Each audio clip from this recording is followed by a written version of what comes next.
Woo-hoo-hoo! Y'all already know who it is. This is Nethracedicon. Are you ready for another collection update? A corruption update? Yeah.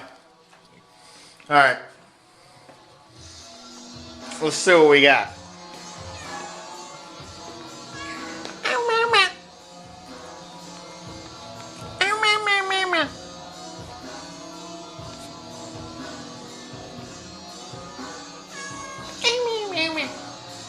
Alright.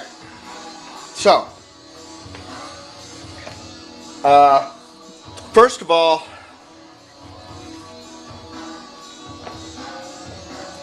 we have Wolves in the Throne Room with their debut album, Diadem of 12 Stars, from 2006. And this is a great album. As far as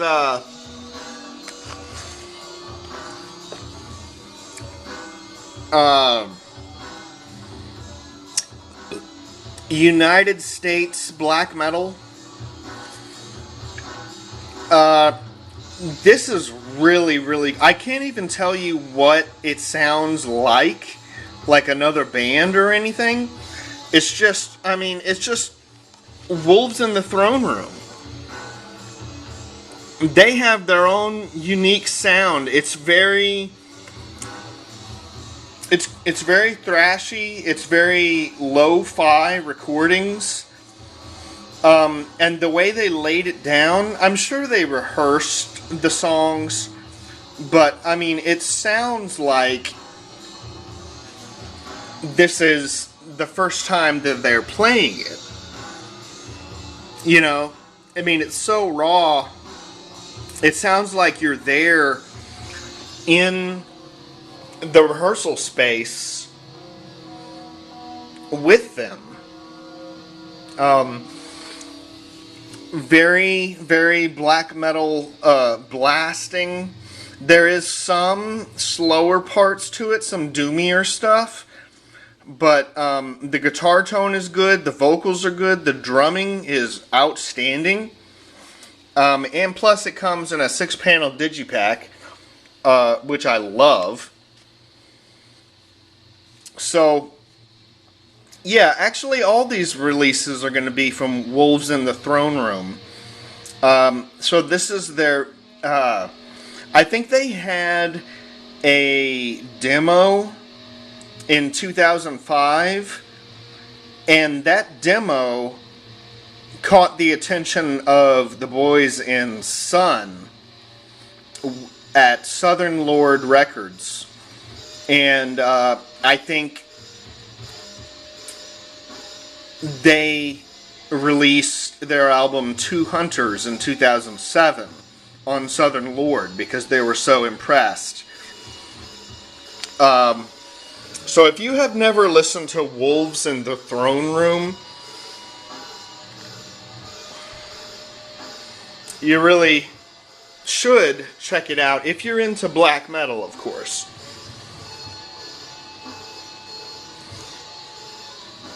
Okay. The next one is a vinyl. This is a 12-inch. Wolves in the Throne Room again. And this release is called BBC Session 2011 Anno Domini. And this is a live recording from 2011. They performed 2 songs off of their album Celestial Lineage. And I think it's pretty good. It's very raw. They did not use a lot of. What am I trying to say? It just sounds like there's not a lot of effects going on, high production quality. It's just them playing their songs, you know? I mean, the quality leaves a little bit to be desired, but the songs are so good. It's like you're, again, in the room with them. So that is BBC Session 2011 Anno Domini. And the next one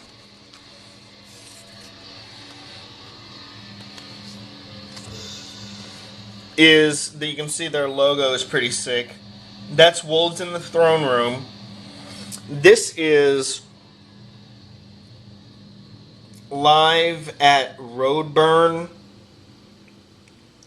2008. And I believe Roadburn is a festival that is held in the Netherlands. And, you know, Wolves in the Throne Room, they get so into it that there's only 3. Are there 3? Yeah, there's only 3 songs on this entire record. 2 on side A and 1 on side B, because their songs are so lengthy. The one on side B I think is like 18 minutes long, but if you want to hear some good, fantastic live black metal, check out Live at Roadburn 2008 by Wolves in the Throne Room. This is a fantastic record. I may play it tonight. You know what I'm talking about? Yeah.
If you know, you know.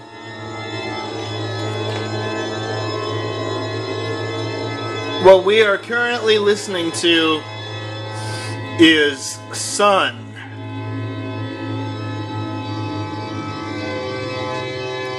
Domkirk, live in Bergen Cathedral 2007.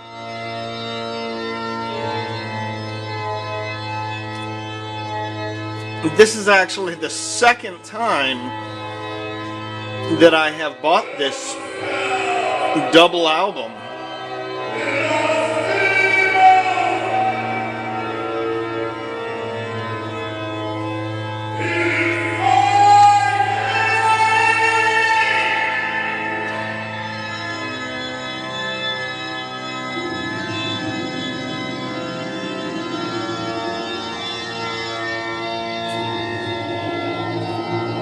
Sun has never done anything quite like this before. I mean, when I say live in Bergen Cathedral, that is truly what it was. They were in the cathedral in front of a live audience, and that is a real organ. Like Gothic Baroque organ. Pretty amazing the way they captured this. I'm thrilled to have this again. I just had to buy it a second time.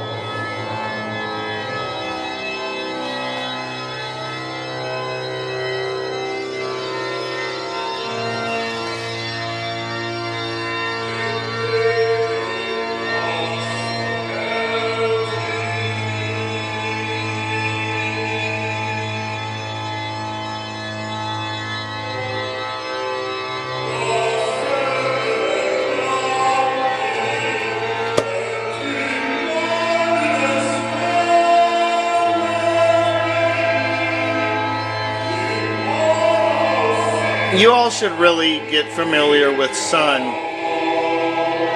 They are the drone masters.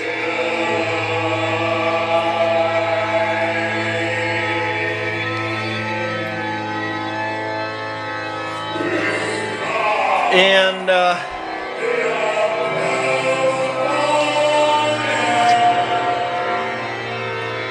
next up,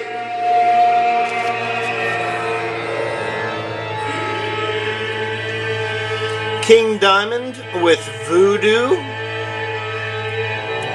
This is another double album. 2 LPs on here.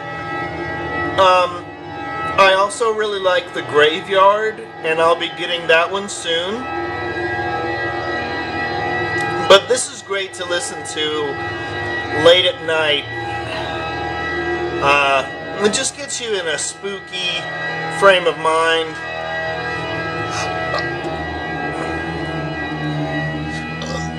Like old Louisiana haunted house kind of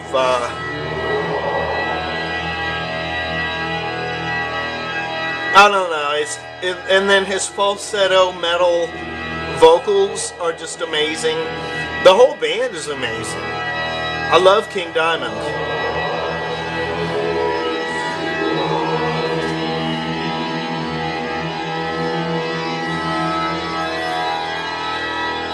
Okay. This is Emperor with In the Nightside Eclipse. Absolute classic Norwegian black metal. Anybody who knows anything about black metal already knows and loves In the Nightside Eclipse.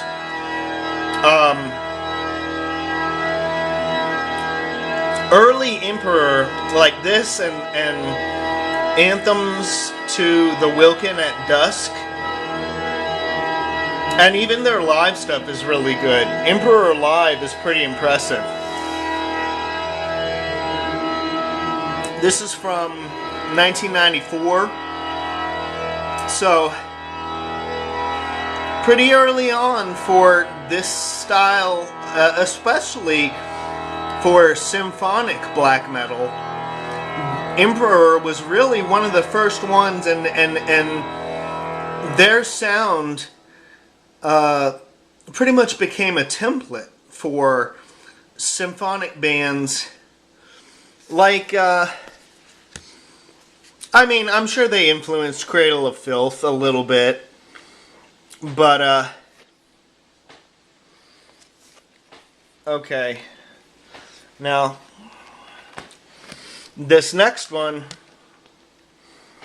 is Marilyn Manson, The Last Tour on Earth. This is their first live album from 1999. And you can see on the cover they've got a huge burning cross. Because the whole thing about 90s Manson was anti-Christianity. He was very outspoken about that. In his concerts, he would often tear up a Bible and throw it into the audience, which was very entertaining for the time. If somebody did that now, it would just be like, "Oh, you're tearing up a Bible, oh blah blah blah." But he was really one of the first ones to do that, and so it was a very shocking statement at the time. And but yeah, this is a great live album. Great set list. Some of his older songs from the first and second and even Mechanical Animals. So anything that Marilyn Manson did in the 90s, I'm pretty much into. I want to get all of the 90s Manson, and because I love that era of him being in his prime. Now, this is actually a book.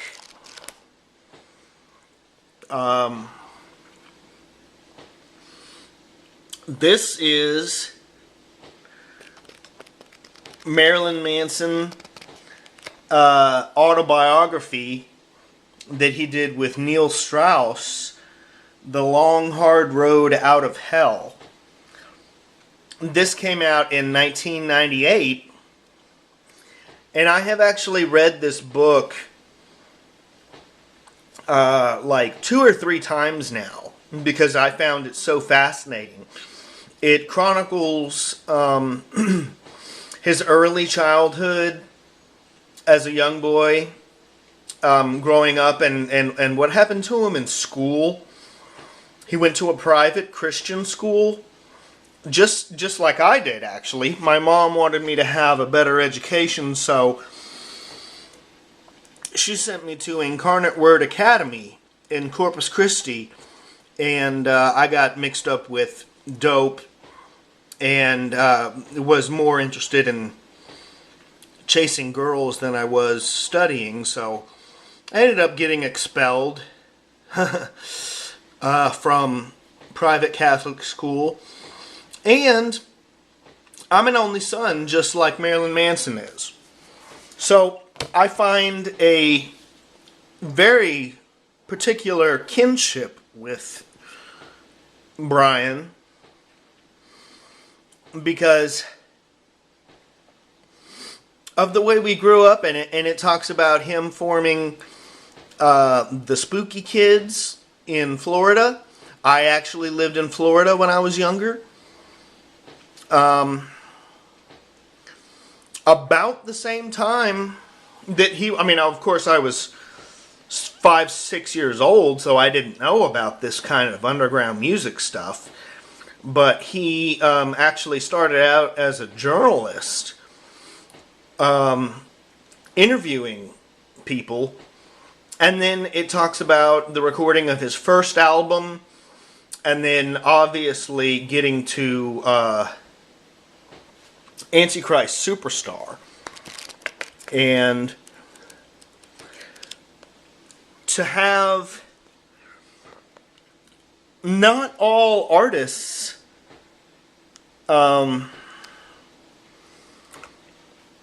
write a book about their early days. I mean, this is a lot of content. Also, I have a VHS tape.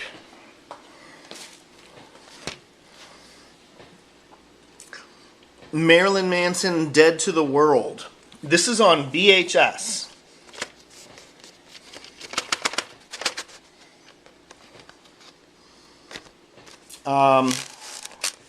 It has never been released on DVD, which is a crying shame. He ought to release this as the DVD with some extras and some additional live footage. But this is documenting his shows during the Dead to the World tour in 1997. And they say this is the tour America didn't want you to see. Because, I mean, when Marilyn Manson first broke out in 95, 96, the right-wing Christian population was absolutely disgusted with him. Nearly every show was picketed by Christians, saying that attendees were going to go to hell and you need to repent from your sin and all of this. Some venues even prohibited the band from playing. They couldn't even play in certain states. But this is some early live video of Marilyn Manson during the Antichrist Superstar tour. And man, it's just a trip to watch this. It shows some backstage footage, and I'm proud to have this again. I might even watch it soon. Alright. Next, we have Beyonce.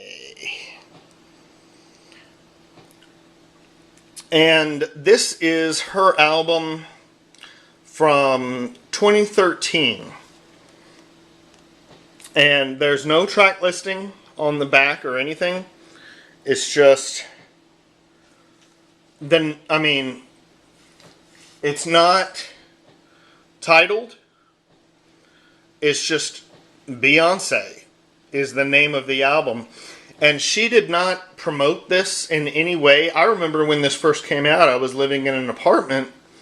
And the way I found out about it was Facebook. She just dropped like 17 music videos all at once. And this has some of her best songs, like Drunk in Love,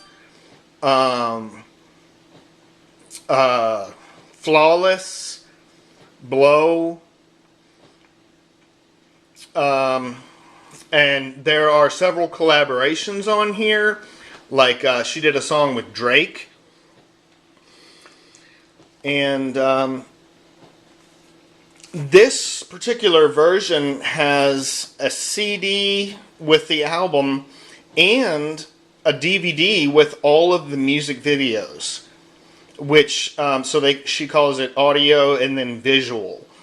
And the music videos that she made for this record are truly incredible. You've got to see. It doesn't have single ladies, that was before, but this is to me, Beyonce had really come into her sound and come into herself as an artist. And this is a very personal album,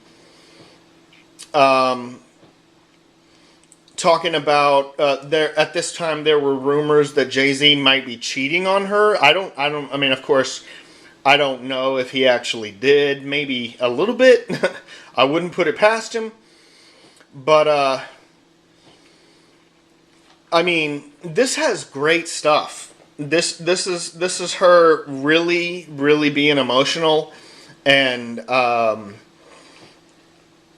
you know, I'm not a fan of Beyonce really, but this particular album I just cannot overlook because it is just so artistically well done. So, that is Beyonce.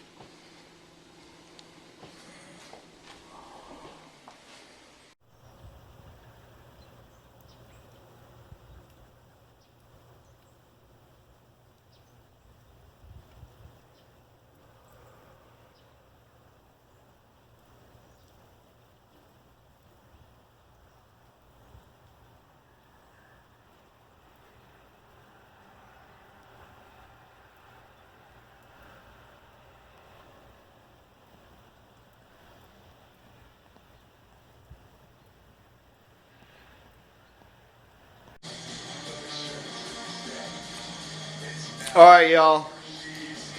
I bet you thought that that was it. I bet you thought that I was done. But I'm not done. I got a shit ton more for you guys. I got a whole stack of CDs. Look at this motherfucking stack. These are all the compact discs that I have ordered recently, and a vinyl record, and you can clearly see. Let me just get this one out of the way. Okay.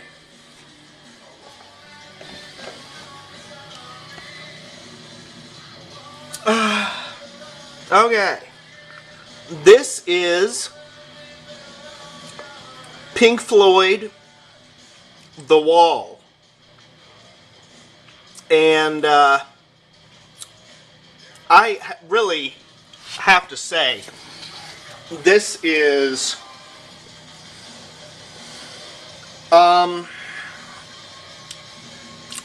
absolutely in my top 10. I can't really put a number on it right now. I'd have to spend some time thinking about that, but this is absolutely in my top 10 albums of all time. When I was in college, a long time ago, I think it was 2005, I was listening to this heavily. And it is a double album. There's 2 records, 2 full-length 12-inch records. Nice gatefold there with some crazy artwork from the movie that they did. Some really sick animation. And so anyways,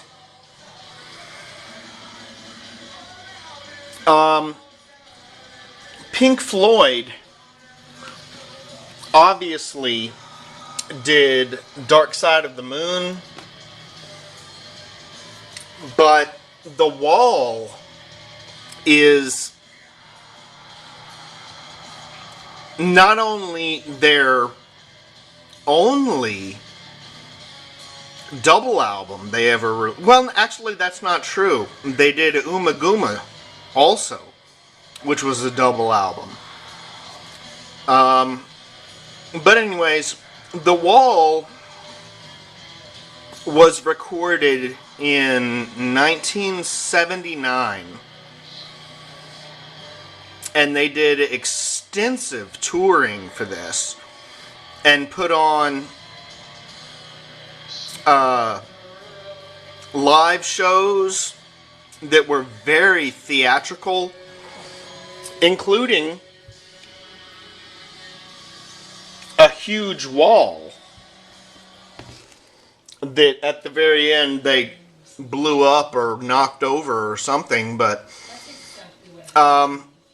this has classic songs on there like Mother, and of course Another Brick in the Wall, parts 1, 2, and 3. Comfortably Numb, Young Lust. I mean, this is a very mature record for them. I think this is the last Pink Floyd album that I mess with. After this, they did A Momentary Lapse in Reason and The Division Bell and things like that. But I don't really like those records. The Final Cut also. The Wall is really the end. When they were recording this, Roger Waters, I think, was orchestrating most of it. He actually was responsible for writing a good majority of The Wall. And it's, like I said, it's a very mature album.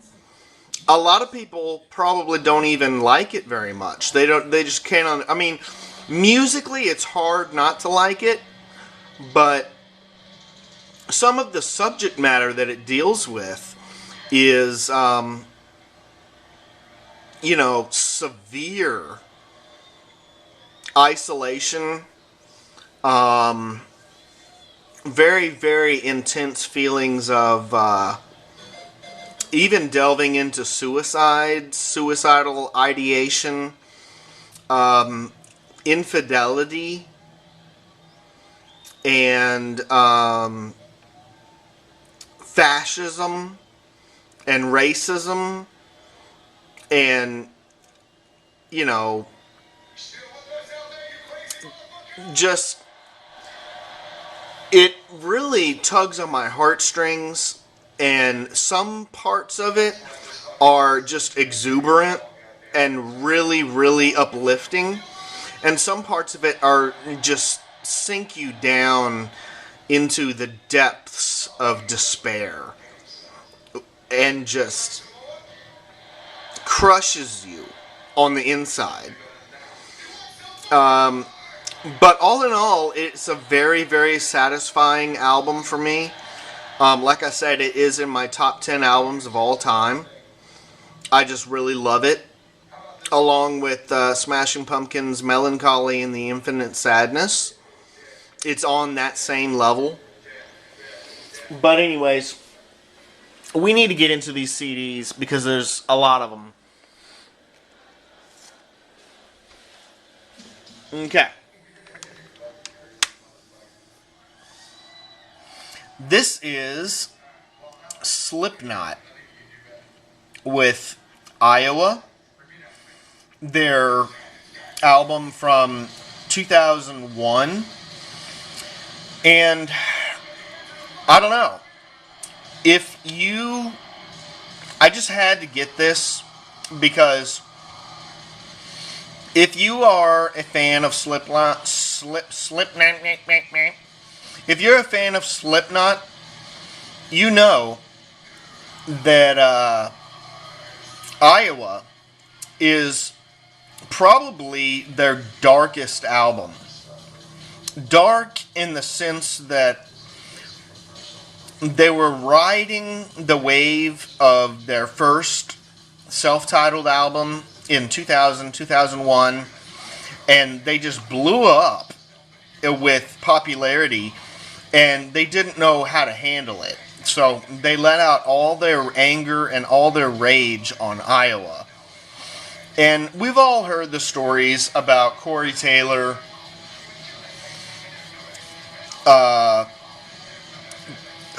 recording the vocals for the song Iowa. He was drunk and he ended up breaking some glass and was hurting himself a little bit and throwing up all over the place, and you can actually hear all of this hell going on in this record. It's just, I love it. It really gets your blood pumping, And it's some serious, serious Slipknot shit, man. Alright. Next.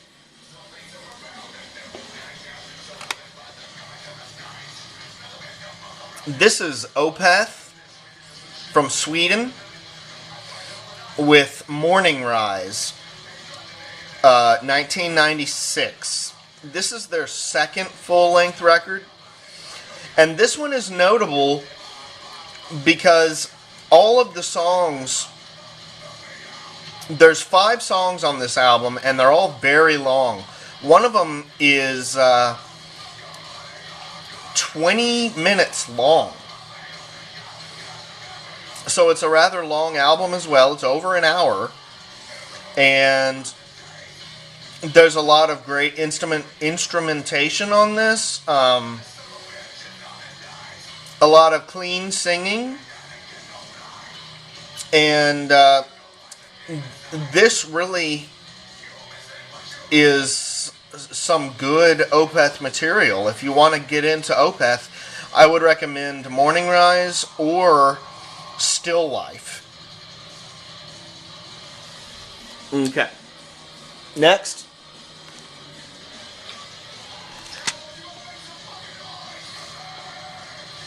This is Decapitated from Poland.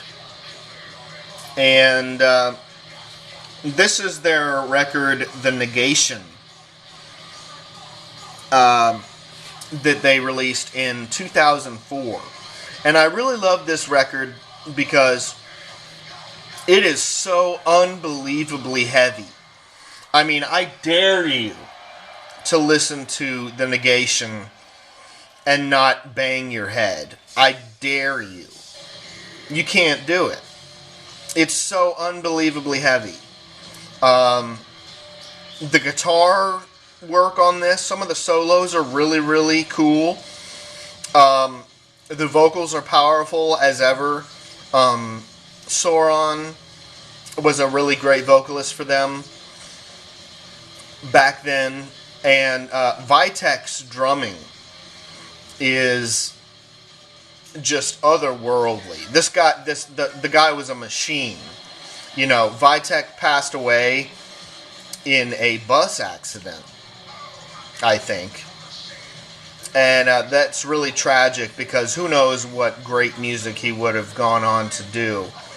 But I'll always love The Negation by Decapitated because everything is so tight, so technical, and it's a very short album. It's only 30 minutes, but honestly, it's perfect in every way. It doesn't need to be any longer. Love it. Love it to death, man. Alright. Next.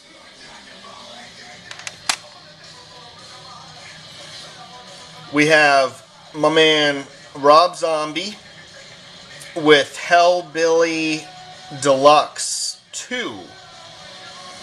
This is the original version of Hellbilly Deluxe 2 that they released in 2010. And there's also a special edition which contains a lot of John 5 playing guitar solos and stuff. But I like the original version because it has Ginger Fish doing an extended drum solo on the last track. And all of these songs are really jamming. It has Jesus Frankenstein, What, Sick Bubblegum, Mars Needs Women. I mean, all these songs are jamming. They're not necessarily scary or anything, but they're just it's just hard rock and roll. I just love this lineup of Rob Zombie, which is still going today. They're touring, actually. Rob Zombie is on tour right now, Freaks on Parade tour. So I don't know if tickets are still available, but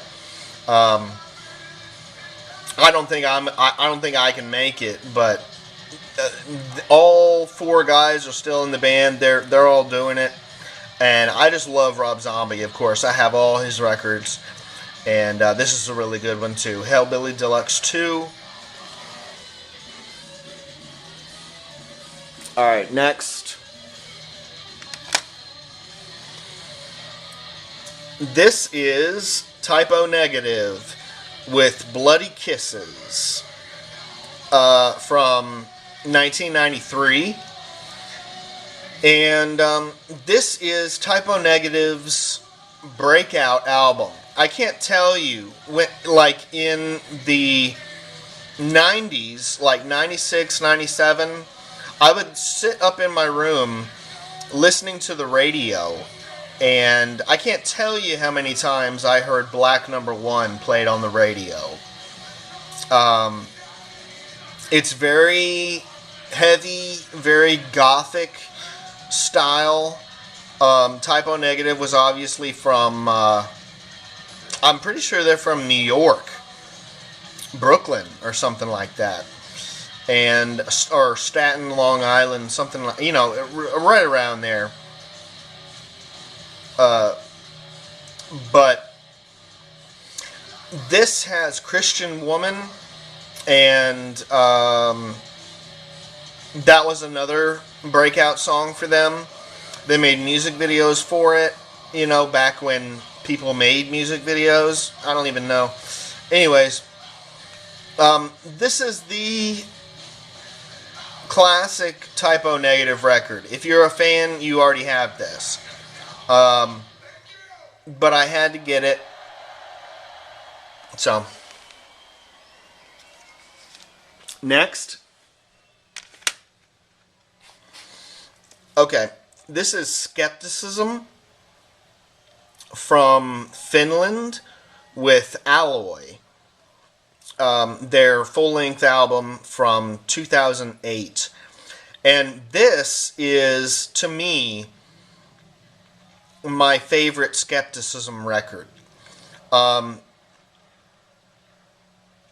can I say about it? You just gotta know. You gotta hear Skepticism. The drummer is very, very pummeling, very powerful drums. And I think he uses mallets, not even sticks, to create a more orchestral sound. Kind of like the percussion. He's not really a drummer. He's a percussionist. And I don't believe they have a bass player. It's just drums, guitar, keyboard, and vocals. And this is funeral doom metal.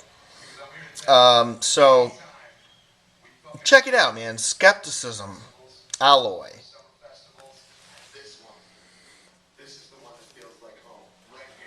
Alright. Next, we have Shining from Sweden with their album V Halmstad from 2007. The V, I think, is a Roman numeral for 5. This is their 5th record. And this is, again, my favorite Shining record. All the songs on here are very memorable. It's very, very heavy, very melodic. The songwriting on this, Shining is a band that, I mean, I don't really like the front man. He stands for a lot of, just ridiculously violent, hateful things. So I'm not so much into his ideology and his lifestyle or anything, but the music, that's what you have to focus on. This is just music, kids. It's just music. And the very last track on here, Deny Tomorrow, I love that track. They play it really good live, too.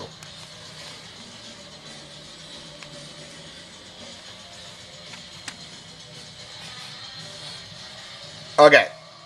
This is Mayhem with Chimera from 2004. Mayhem is pretty much the most famous Norwegian black metal band.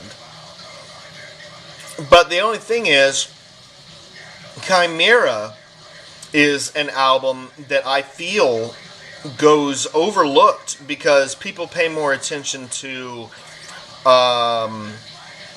Death Crush and Live in Leipzig and Dame Mysterious, Dom Sathanas. The early shit, and especially, diehard fans are gonna like Dead on vocals. But I really think that Maniac was a outstanding vocalist for Mayhem. He did a great job on the Wolfslayer Abyss EP, Grand Declaration of War, and this one, Chimera. I think the production on this record is just phenomenal. The musicianship and the songwriting on this one is great. You gotta check out Chimera from Mayhem.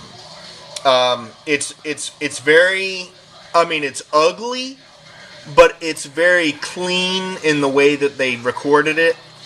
So I think it's not quite so dirty. They really shined things up and produced it really well, and the songs are solid. Okay, next. This is Sun with Black One. And this is the limited edition that comes with a second disc of live material. And I think I got like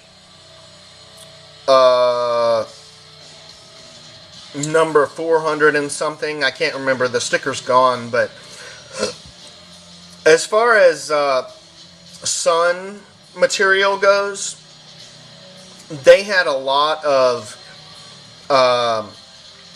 or not a lot of, but several collaborations on Black One. They had Rest from Leviathan doing vocals. They also had Malefic of Zaster on vocals. And one cool bit of trivia, on one of the songs, Malefic is supposedly claustrophobic,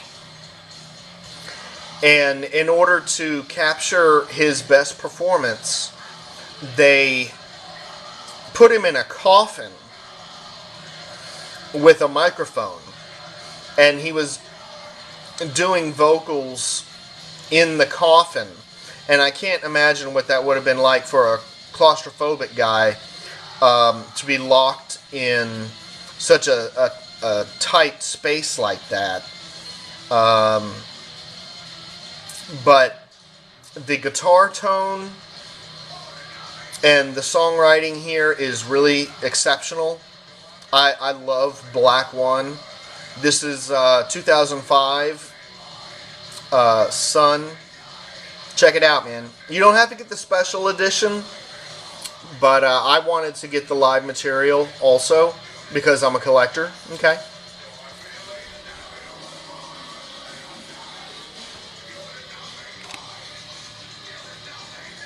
Now, this one is Metallica with Master of Puppets from 1986.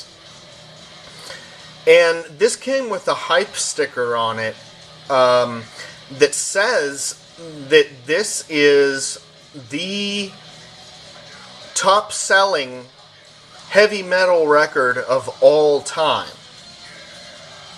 I don't know if that's absolutely true, but that's what the sticker said. It said this is the top-selling heavy metal record of all time. Obviously, it has Master of Puppets. It has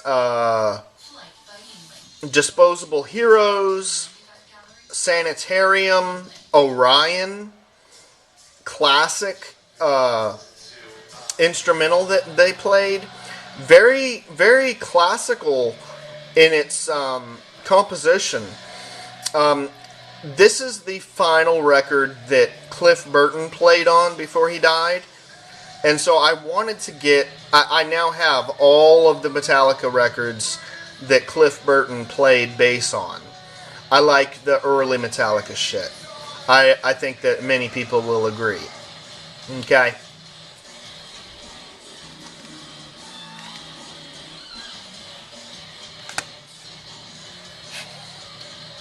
Alright.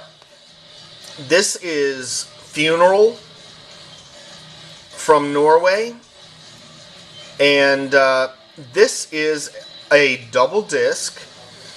It contains their album Tragedies and also another album called Tristis or something like that. This is Funeral material from 1995. And Funeral doom metal. Funeral is still going. I'm happy. They just released an album last year. But this Tragedies record is very slow, very depressing, but I really get into that aesthetic of metal. Sometimes this is exactly what I want to hear. I love Funeral. Okay. Two more. Alright. Second to last, we have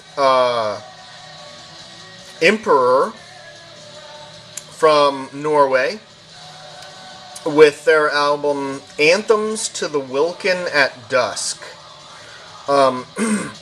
This is from 1997. And I wanted to get the early Emperor shit. Because that is their best stuff, okay? It's symphonic black metal. Very good songwriting on this. It has Thus Spoke the Night Spirit, which is a great song. I don't know, something about early Emperor in the Nightside Eclipse and Anthems to the Wilkin at Dusk. I can't get enough of it. I love the drumming, I love the guitar work, and the vocals are great. Just, they really musically painted out a great style. No other bands sound like Emperor.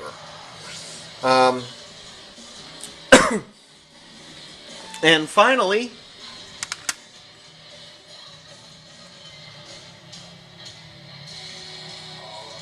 this is Earth with Live Europe 2006.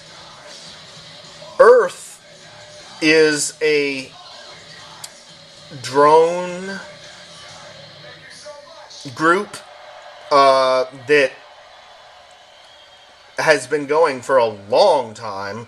I think they originated in like 1990, maybe 91, when they were first putting shit together and releasing stuff on Sub Pop Records.